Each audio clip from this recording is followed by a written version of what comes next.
everybody. Senior Analyst Kyle Custer here with another weekly update. And of course, we just had the presidential election, and I'm not going to get too much into detail because I'm sure you've kind of had enough of the election so far, but there are some points we're going to have to hit on. But also, we want to start getting into some of the call report data that's been made available to us. So let's see a few points that I found a little interesting when looking at the numbers. And it's the loan growth. Now this represents in billions. So we're talking about 1.2 trillion to 1.5 trillion up there. And this is just the community bank benchmark that we use and we're always comparing. So we took an aggregate.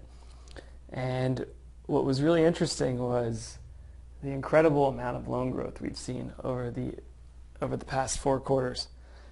So since last year, the community bank benchmark, banks with $100 million in assets up to $5 billion in assets, as an aggregate had about $1.35 trillion in loans.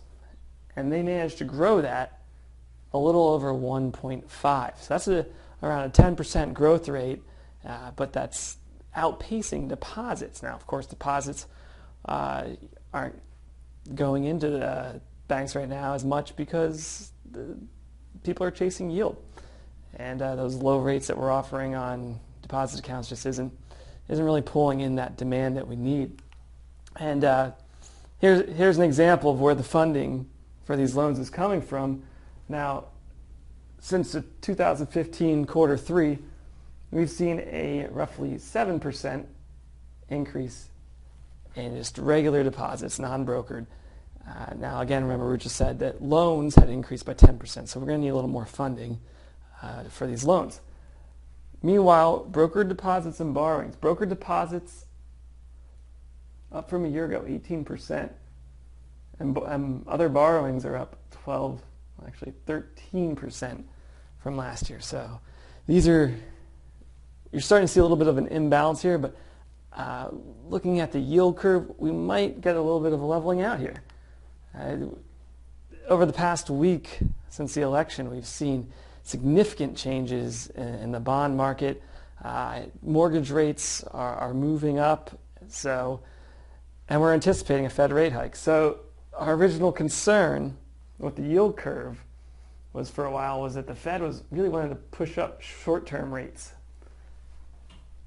But we had very little movement on long-term rates, so of course we don't like to see a flat or an inverted yield curve. So that was a concern. But what we saw in the last week or so was that now we were sitting around a 170 for the 10-year. And now we're up to around a 225 today. Might be more than that.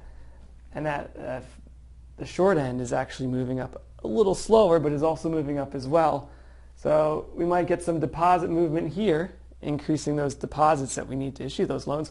But we might start to see loan growth pull back as the longer end of the curve shifts up, maybe a little less demand for those mortgages now that rates might inch up a little bit, less refinancing. So didn't want to get too much into the presidential election. It obviously affected us though. Yield curve was definitely a place where it did. So we'll see if any policies are carried through, but too early to tell for that. So we'll see you next week. Thank you.